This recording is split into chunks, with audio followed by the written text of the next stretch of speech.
ఇది మన ఒక సంకల్పం, హిందుత్వంలో ఒక సంకల్పం. ఈ సంకల్పాన్ని ప్రతి ఒక్కరు కూడా మనం పాటించాలని చెప్పి ఏదో చెప్పారు పిలిచారు మేము వచ్చామని కాకుండా మనం ఏదైతే ఏ నిష్టతో వచ్చామో ఈ నిష్టని మనం గట్టిగా సంకల్పం తీసుకొని మనకు 10 మందిని గట్టిగా ఆ 10 మందిని మనం ప్రయత్నం చేయాలి. అంటే మహిళలు కావచ్చు, కుటుంబ సభ్యులు కావచ్చు, స్నేహితులు కావచ్చు, మిత్రులు కావచ్చు. దీని ద్వారా ఎంతమందిని మనం చేకూర్చగలుగుతాం. వచ్చేసారి మనం రావచ్చు, రాకపోవచ్చు, ఈసారి ఉన్నాం, ఈసారి లేవనేది కాకుండా వచ్చిన కాడి ఒకరిని కూడా 10 మందిని మించి ప్రయత్నం చేయాలి. ఈ ప్రయత్నం చేయాలని చాలా మంది ఆశ. ఈ ఆశ సంకల్పం మనం ఏదైతే ముందుకు అనుకుంటున్నామో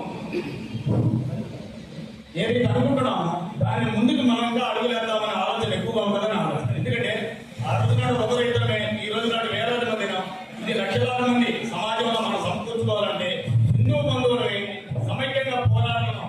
ఈ పోరాటాన్ని ఏదైతే ఉందో సంకల్పంగా ముందుకు పోయి అందరినీ చేకూర్చాలని చెప్పి ప్రతి ఒక్కరం కూడా ఈ యొక్క జయనిష్టం మీద 10 మందిని మనం ప్రయత్నం చేయాలి. ఏదో వచ్చాము పిలిచారు వచ్చాము పోయిన అనేది కాకుండా దీన్ని మనం ప్రయత్నం చేయాలని చెప్పి సంతోషంగా మనం మనస్ఫూర్తిగా చేయాలని